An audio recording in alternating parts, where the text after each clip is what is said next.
Hello everyone, myself Priyanshu Kumar. This is our first lecture of Pharmaceutics First of Diploma in Pharmacy. Okay, I taught you about history and the profession of pharmacy in India. Okay,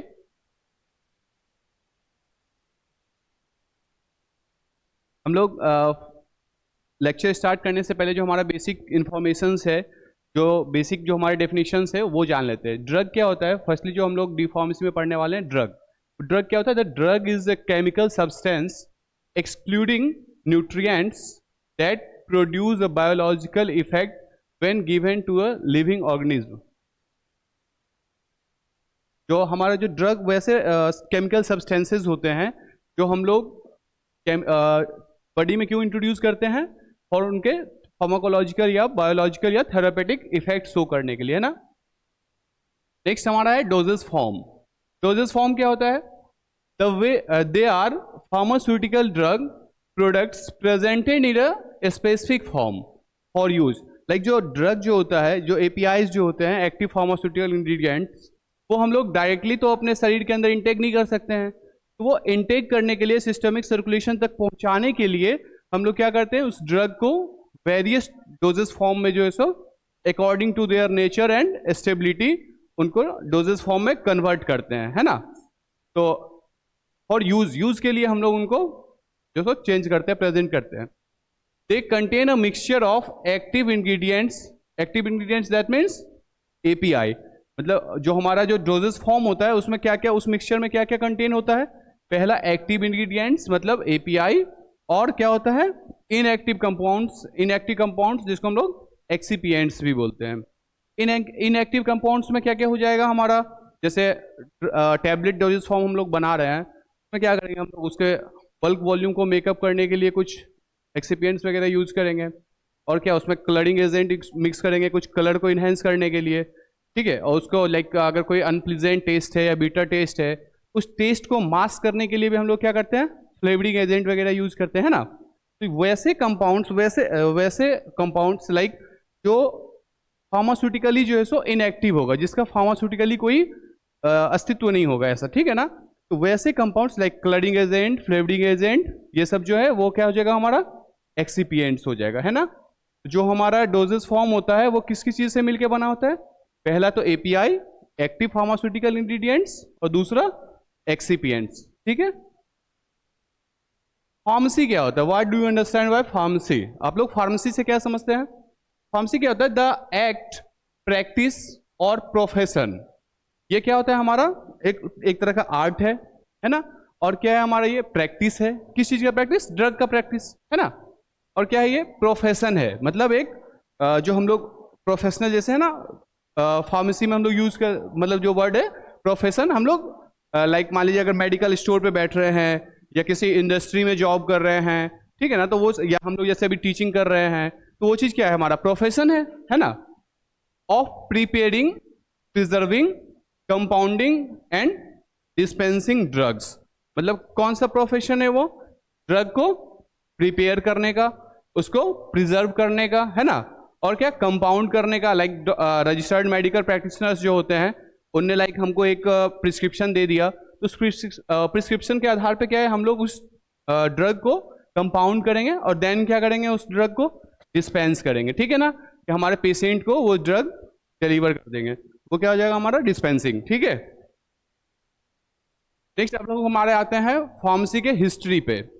history first हमारा topic है ancient and traditional era.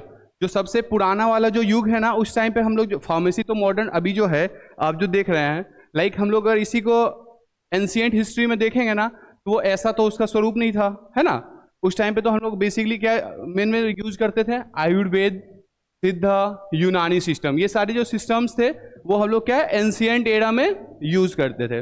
अब basically जो हमारे India में use होता था वो कौन सा सिस्टम था? आयुर्वेद. आप लोग हमेशा नाम सुनते होंगे ना कि आयुर्वेद में जो सो, मतलब हम लोग आयुर्वेदिक इलाज करवाइए, आयुर्वेद वाले डॉक्टर के पास जाइए, है ना. तो वही सिस्टम है आयुर्वेदा, ठीक है. उसमें क्या क्या मेन इंपॉर्टेंट था हमारा? चरक और सुश्रुत संहिता. जो हमारे एंशिएंट एरा में जो दो महर्षि थे मेन, जिनका आयुर्वेद में मेन रोल था, वो कौन कौन से थे? महर्षि चरक और महर्षि सुश्रुत. उनने एक बुक लिखा था चरक संहिता और सुश्रुत संहिता। उसमें क्या था कि जो हमारे ड्रग्स थे, जो आयुर्वेद में जो ड्रग्स जो हम लोग यूज करते थे ना, वो कहाँ से हम लोग लाते हैं, उसका क्या यूज है, उसका क्या मतलब क्या बेनिफिट्स हैं उसके, और लाइक उसके क्या साइड इफेक्ट्स वगैरह हैं, वो सब चीज जो है सो सोर्स वगैरह वो सब चीज क्या है कि वो अपने उस बुक में लिख के दिए थे। ठीक है, उसी चीज को हम लोग क्या बोलते हैं, सुश्रुत या चरक का संहिता। संहिता मीन्स होता है बुक। ठीक है, संहिता मीन्स क्या होता है, बुक। ठीक है, traditional drug preparation and dispensing, जो पहले के जमाने में जो था एंशिएंट टाइम में, हम लोग अभी जो हम लोग देख रहे हैं टैबलेट या लिक्विड डोजेस फॉर्म या पाउडर डोजेस फॉर्म, सेम उस टाइप से तो मिलता नहीं था पैक होके टैबलेट वगैरह। उस टाइम पे क्या होता था, जो पाउडर्स फॉर्म में जो वैद्य जी वगैरह होते थे, वो लोग उसको क्रश करके बिल्कुल जो है सो गोली बना के लाइक या कागज वगैरह में लपेट के पाउडर दे देते थे हम लोग को यूज करने के लिए, है ना। तो उस समय क्या था, हमारा ट्रेडिशनल ड्रग प्रिपरेशन, ट्रेडिशनल तरीके से जो है सो ड्रग तैयार होता था। और क्या होता था, ट्रेडिशनली ही उसको डिस्पेंस करते थे, मॉडर्न अभी के तरह का नहीं था कि उसको डोजेस फॉर्म बना रहे हैं टैबलेट और ये वो, मतलब उस टाइप से। ठीक है ना, कैसे कैसे जो है सो हमारे इंडिया में जो फार्मेसी है उसका कैसे कैसे विकास हुआ, ये हम लोग देखते हैं। पहला हमारा क्या था, आयुर्वेद, फिर वहां से यूनानी और सिद्धा, ये दो मेन जो थे हमारे तीन जो आयुर्वेदिक जो मेडिसिन के सिस्टम थे हमारे एंशिएंट हिस्ट्री में, है ना। उसके बाद हमारा आया कॉलोनियल एरिया। कॉलोनियल एरिया में क्या था, लाइक जब हम लोग प्री इंडिपेंडेंस पीरियड की हम लोग बात करते हैं, जब हम लोग ब्रिटिश के अंदर गुलाम थे, तो उस टाइम पे क्या होता था, जो बहुत सारे जो ड्रग्स थे जो इंडिया में मार्केट में चल रहे थे, वो ड्रग्स क्या था, इंडिया में बनता नहीं था, वो लोग क्या बाहर से इंपोर्ट करते थे और यहाँ पे उसको सेल करते थे। फिर उसके बाद अभी जो हम लोग देख रहे हैं मॉडर्न फार्मेसी, अभी जो इतना आप देख रहे हैं कि इतना इंडस्ट्रीज लगा हुआ है, हम लोग पूरे वर्ल्ड में तीसरा सबसे बड़ा ड्रग सप्लायर है ना। तो ये सब चीज़ क्या है, ये हमारा क्या आ जाता है, मॉडर्न फार्मेसी के बाद जो है सो मॉडर्न फार्मेसी में आ जाता है कि कैसे जो है सो हम लोग विकास होके आयुर्वेद से अभी मॉडर्न फार्मेसी तक पहुंचे, ये पूरा इसका साइकिल है। ठीक है, नेक्स्ट हम लोग बात करेंगे pre independence era of Indian pharmacy. ठीक है, मतलब हम लोग के आज़ादी से पहले का जो समय था उस समय की बात करेंगे। प्री इंडिपेंडेंस मतलब आज़ादी से पहले का टाइम पीरियड। ठीक है, उसमें क्या था, उसमें हम लोग अंग्रेजों के गुलाम थे, तो यहाँ पे ज़्यादा फार्मेसी ज़्यादा जो है सो ड्रग स्टोर नहीं था, ज़्यादा बेहतर सुविधाएं नहीं थी, है ना।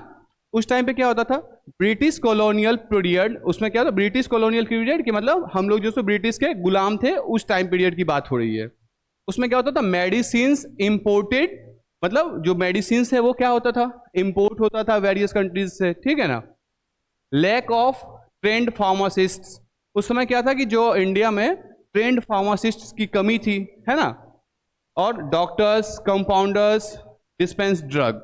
उस समय जब फार्मासिस्ट की कमी थी ना इंडिया में, तो उस समय क्या होता था कि डॉक्टर या कंपाउंडर जो होता था ना, वही जो सो ड्रग को डिस्पेंस्ड करता था। कब, इन प्री इंडिपेंडेंस एरा। ठीक है, need for Indian pharmacopoeia field, like pharmacopoeia क्या होता है, फार्माकोपिया एक बुक होता है किसी भी पर्टिकुलर कंट्रीज का, जिसमें जो है सो वो अपना पूरा ड्रग का जो है इंफॉर्मेशन सेव करके रखते हैं इन रिटन फॉर्म। ठीक है, वो फार्माकोपिया का जो सो नीड हम लोग को लगा इंडिया में कि फार्माकोपिया हमारा अपना एक होना चाहिए। ठीक है, फिर उसके बाद role of professor ML Shroff, Mahadev Lal Shroff, वो क्या, वो कौन से हैं, father of pharmacy education in India.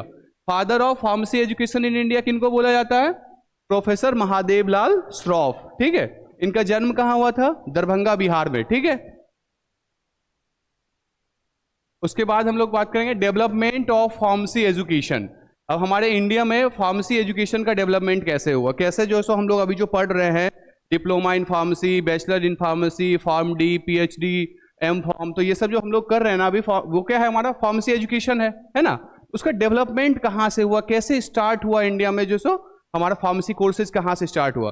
Firstly क्या था, 1932 में BN घोष कमिटी, ठीक है, BN घोष कमिटी, उनने सजेस्ट किया था, क्या सजेस्ट किया था कि फार्मेसी एजुकेशन होना चाहिए, प्रॉपर एक जो सो संस्था होनी चाहिए, प्रॉपर एक गाइडलाइंस होनी चाहिए, कैसे जो सो लोग पढ़ेंगे फार्मेसी के बारे में, कैसे वो कैसे उनका रजिस्ट्रेशन होगा, और देन आफ्टर वो जो है सो रजिस्टर्ड फार्मासिस्ट बनेंगे, है ना। इसके लिए किसने सजेशन दिया था, किस कमेटी ने, BN घोष कमेटी। कब, 1932 में, ठीक है। उसके बाद क्या हुआ, 1932 में ही जो है first B pharm course design किया गया, ठीक है। जो हम लोग B pharm bachelor of pharmacy course जो है वो कब डिजाइन हुआ था, 1932 में। कहाँ पे, at BHU, Banaras Hindu university, ठीक है, बनारस हिंदू यूनिवर्सिटी। किनके द्वारा, प्रोफेसर महादेवलाल श्रॉफ। प्रोफेसर महादेवलाल श्रॉफ जिनका जन्म कहाँ हुआ था, दरभंगा बिहार में, और वो बनारस हिंदू यूनिवर्सिटी में केमिस्ट्री के प्रोफेसर थे, ठीक है। और उन्होंने ही, महादेवलाल श्रॉफ ने ही जो है सो फर्स्ट बी फार्मा कोर्स को डिजाइन किया था, ठीक है। कब, 1932 में। नेक्स्ट उसके बाद क्या हुआ, 1948 आप देख रहे हो। इसके बाद क्या हो गया, 1947 में ही इंडिया इंडिपेंडेंट हो गया, है ना। 15 अगस्त 1947 को हम लोग आजाद हो गए। उसके बाद क्या हुआ, 1948 में जो है सो हमारा फार्मेसी एक्ट लागू हो गया। क्या हो गया, फार्मेसी एक्ट बन गया कि कैसे जो है सो रूल्स एंड रेगुलेशंस क्या होंगे हमारे फार्मेसी को रेगुलेट करने के लिए इंडिया में। जो हमारा फार्मेसी एक्ट था वो कब बन गया, 1948 में। वो क्या रेगुलेट करता है, regulate profession of pharmacy in India. जो PCI है, जो फार्मेसी एक्ट है, वो इंडिया में जो सो फार्मेसी के प्रोफेशन को रेगुलेट करता है, ठीक है ना। उनके लिए नियम कानून वगैरह बनाने का काम करता है, मतलब उसमें दिया गया था। 1954 में क्या हुआ, diploma in pharmacy course started. जो डिप्लोमा इन फार्मेसी कोर्स जो है हमारा, वो कब स्टार्ट हो गया था, 1954 में। और फार्मेसी काउंसिल ऑफ इंडिया, जो हम लोग PCI करते हैं ना, लाइक हम लोग डिप्लोमा इन फार्मेसी या बैचलर इन फार्मेसी करने के बाद जो हम लोग रजिस्ट्रेशन करवाते हैं, कहाँ करवाते हैं registration, pharmacy council of India में, ठीक है ना। फार्मेसी काउंसिल ऑफ इंडिया में जो रजिस्ट्रेशन करवाते हैं, वो फार्मेसी काउंसिल ऑफ इंडिया कब स्टैब्लिश हुआ था, मतलब कब बना था वो, 4 मार्च 1948 को, ठीक है ना। आज़ादी के जस्ट बाद हमारा फार्मेसी एक्ट बना 1948, और उसी फार्मेसी एक्ट के अंतर्गत जो है हमारा pharmacy council of India established हुआ था 4 मार्च 1948 को, ठीक है। और ये जो फार्मेसी काउंसिल ऑफ इंडिया है, ये किसको रिपोर्ट करता है, किसके अंदर काम करता है, ministry of health and family welfare, ministry of health and family welfare India, ठीक है ना। भारत सरकार का जो स्वास्थ्य एवं परिवार कल्याण विभाग है, उसको रिपोर्ट करता है हमारा फार्मेसी काउंसिल ऑफ इंडिया। इसमें प्रेसिडेंट्स वगैरह होते हैं, वो लोग हम लोग आगे पढ़ेंगे, ठीक है ना। अब जो हमारा ईयर है और जो मेनली उसमें जो काम हुए हैं उसका एक चार्ट देख लेते हैं हम लोग। 1932 में क्या हुआ था, पहला बी फार्मा कोर्स स्टार्ट हुआ था, कहाँ पे, BHU में। नेक्स्ट 1948 में फिर क्या हुआ, फार्मेसी एक्ट बन गया, है ना। फिर 1954 में क्या हुआ, diploma in pharmacy course start हुआ, है ना। फिर क्या 1948 के बाद 1948 में हमारा फार्मेसी काउंसिल ऑफ इंडिया जो है इस्टेब्लिश्ड हो गया, ठीक है।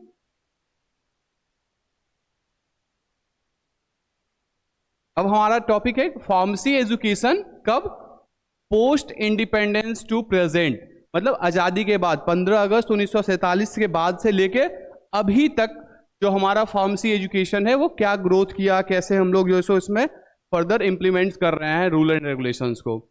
Growth of pharmacy colleges across India, जो इंडिया में जो फार्मेसी कॉलेजेस हैं वो कहाँ से ग्रोथ हुए हैं, कब हुए, आफ्टर इंडिपेंडेंस, ठीक है ना। किसके वजह से, फार्मेसी एक्ट जब हम लोग लागू हो गया इंडिया में, फिर उसके बाद जो है सो पूरे इंडिया में हमारा फार्मेसी कॉलेजेस का ग्रोथ हुआ। उसके बाद क्या है, इंट्रोडक्शन ऑफ M.Pharm, PharmD और PhD।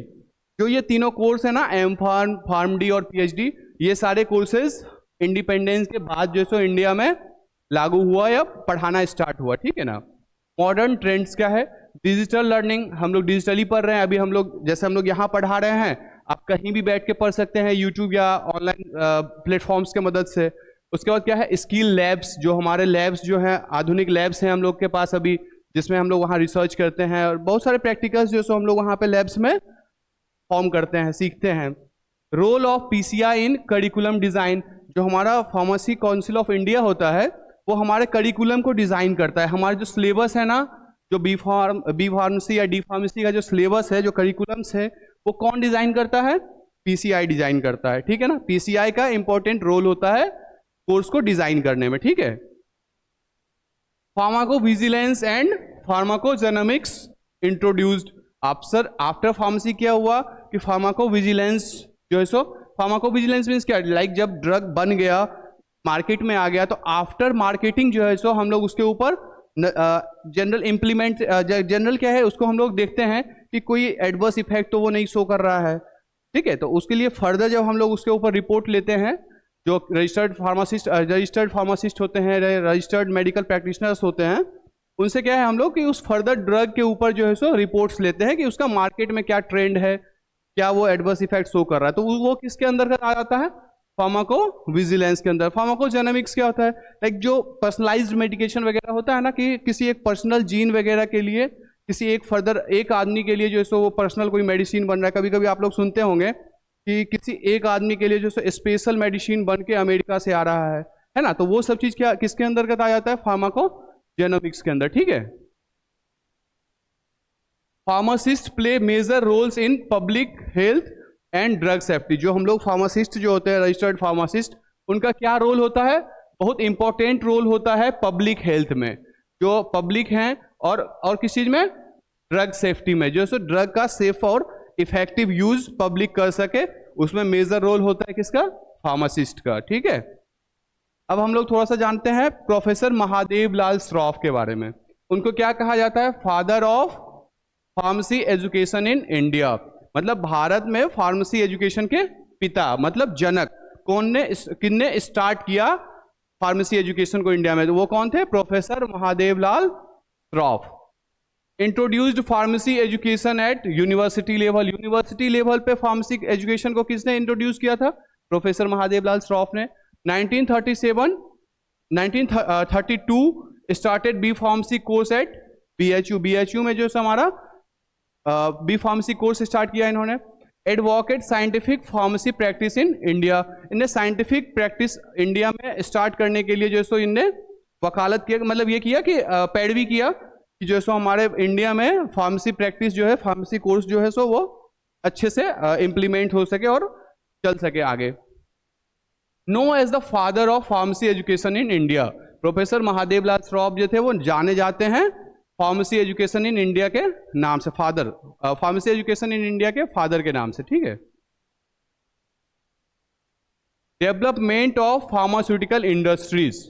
लाइक जो हमारे इंडिया में आफ्टर इंडिपेंडेंस, जो जितने भी पहले तो क्या था, इंडिपेंडेंस से पहले प्री इंडिपेंडेंस पीरियड में कि हम लोग जो मेडिसिन जो है, ड्रग्स जो है, वो क्या होता था? इंपोर्ट होता था बाहर से, है ना। आफ्टर इंडिपेंडेंस क्या हुआ कि हम लोग यहाँ पे पर्टिकुलर सेटअप बनाए कि यहाँ पे मेडिसिन बने। तो वो जो हमारा फार्मास्यूटिकल इंडस्ट्रीज है, फार्मास्यूटिकल इंडस्ट्रीज दैट मीन्स जहाँ पे हमारा जो ड्रग्स है, जो डोजेस फॉर्म है या जो API है, वो जो हाँ बनता है, वो इंडस्ट्री का डेवलपमेंट कैसे हुआ इंडिया में। In early 20th century multinational companies dominated. मतलब 20th सेंचुरी में क्या हुआ, जो इंडिया के जो भी मल्टीनेशनल कंपनीज हैं, जो MNC कंपनीज हैं, लाइक सन फार्मा, लुपिन, है ना, तो ये सब चीज, अल्केम, ये सब क्या है कि मतलब स्टार्ट हो गया, ठीक है, इन 20th सेंचुरी। उसके बाद क्या है, 1930 से 1940s के बीच में क्या हुआ, बंगाल केमिस्ट जो सो बंगाल केमिकल्स स्थापना हुआ, बंगाल केमिकल्स का। फिर उसके बाद 1970 में क्या हुआ, इंडियन पेटेंट एक्ट जो है सो इस्टेब्लिश हुआ, इंडियन पेटेंट एक्ट, ठीक है। फिर उसके बाद टुडे अभी की हम बात करें अगर करेंट टाइम की, क्या India ranks 3rd in production by volume exports globally. Bharat जो है विश्व में तीसरा सबसे बड़ा जो है सो ड्रग का निर्यातक देश है ना। सबसे ज्यादा, तीसरा सबसे बड़ा ड्रग को भेजने वाला, बेचने वाला तीसरा सबसे बड़ा देश कौन है पूरे वर्ल्ड में? इंडिया, ठीक है। और जेनेरिक मेडिसिन की अगर बात करेंगे तो पहला, ठीक है। Multinationals companies, indigenous Bengal chemicals का स्थापना, फिर उसके बाद पेटेंट एक्ट, फिर global pharma leader. Global pharma leader मतलब pharmacy of the world India को बोला जाता है, ठीक है। मतलब वर्ल्ड का फार्मेसी किस कंट्री को बोला जाता है? इंडिया को, ठीक है। अब हम लोग पढ़ेंगे फार्मेसी प्रैक्टिस इन इंडिया, ठीक है। अर्लियर स्टार्टिंग टाइम में क्या था, dispensing bye doctors compounders. Drug जो है किसके द्वारा डिस्पेंस किया जाता है? डॉक्टर जाता था, डॉक्टर और कंपाउंडर के द्वारा। आफ्टर 1948 क्या हुआ, क्वालिफाइड फार्मासिस्ट आर मैंडेटरी। मतलब जो क्वालिफाइड फार्मासिस्ट हैं, जो रजिस्टर्ड फार्मासिस्ट हैं, वो मैंडेटरी हो गए। कब से? 1948 के बाद कि जो है सो ड्रग को डिस्पेंस कौन करेगा, जो रजिस्टर्ड फार्मासिस्ट है सिर्फ वही करेगा, ठीक है ना। Community, hospital, clinical pharmacy evolved. जो हमारा कम्युनिटी फार्मेसी होता है या जो हॉस्पिटल फार्मेसी है या क्लिनिकल फार्मेसी प्रैक्टिसेस हैं, ये सब ये जो है इवॉल्व्ड हो गया, ठीक है ना, मतलब लागू हो गया।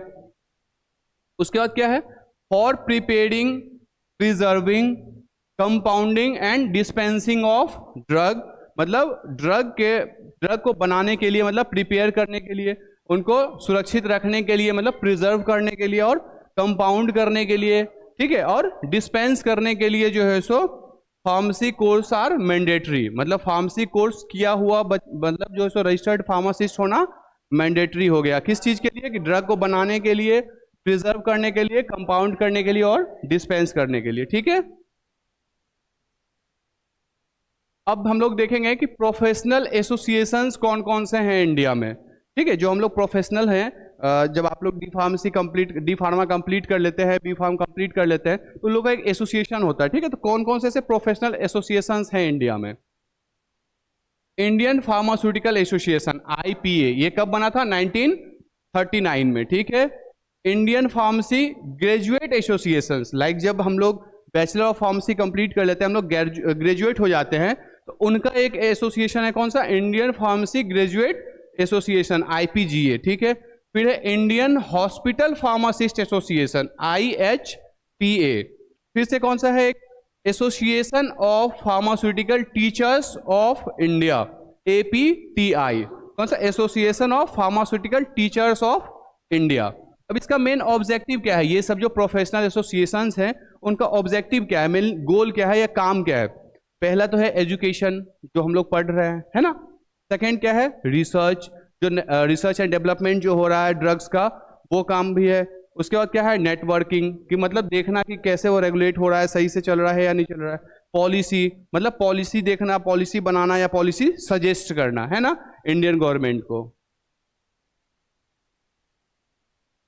ये सेम वही एक चार्ट है कि मान लीजिए जैसे हमारा IPA है, इंडियन फार्मास्यूटिकल एसोसिएशन 1933 में बना। इसका ऑब्जेक्टिव क्या है, एजुकेशन, रिसर्च और पॉलिसी पे काम करना। IPGA, Indian pharmacy graduate association, वो कब बना, 1950s में, और उसका काम क्या है, ग्रेजुएट्स वेलफेयर एंड नेटवर्किंग। जो ग्रेजुएट होते हैं, फार्मा ग्रेजुएट, उनके वेलफेयर के लिए काम करना, उनके कल्याण के लिए काम करना, ठीक है, और उनकी नेटवर्किंग, कि आपस में सब जुड़े हुए रहते हैं ना। उसके बाद कौन सा है, इंडियन हॉस्पिटल फार्मासिस्ट एसोसिएशन, ये कब बना था, 1960 में। इसका क्या काम है, हॉस्पिटल फार्मेसी स्टैंडर्ड्स को मेंटेन करना, सेट करना, ठीक है, कि जो हॉस्पिटल में जो फार्मासिस्ट का जो स्टैंडर्ड है उसको, क्वालिटी को मेंटेन करके रखना। उसके बाद क्या है, association of pharmaceutical teachers of India, ये कब बना था, 1966 में। इसका काम क्या है, फार्मेसी टीचर्स एंड एकेडमिक्स को अच्छे से जो सो इंडिया में इंप्लीमेंट करना, अच्छे से मतलब टीचिंग करना, है ना। नेक्स्ट हमारा टॉपिक है की कंट्रीब्यूशंस ऑफ PCI, मतलब फार्मास्यूटिकल जो हमारा PCI जो है, फार्मेसी काउंसिल ऑफ इंडिया, जो है उसका क्या क्या कंट्रीब्यूशंस हैं। Regulate pharmacy education and profession, मतलब इंडिया में फार्मेसी एजुकेशन और प्रोफेशन को रेगुलेट करना। Standardize D Pharm, B Pharm, Pharm D curriculum, मतलब जो हमारा करिकुलम जो है उसको सेट करना। और promotes good pharmacy practice GPP, उसको प्रमोट करना, ठीक है।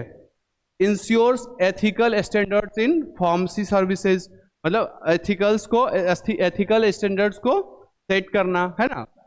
Works under ministry of health and family welfare of India, मतलब जो हमारा PCI है वो किसके अंदर काम कर रहा है, ministry of health and family welfare India के अंदर।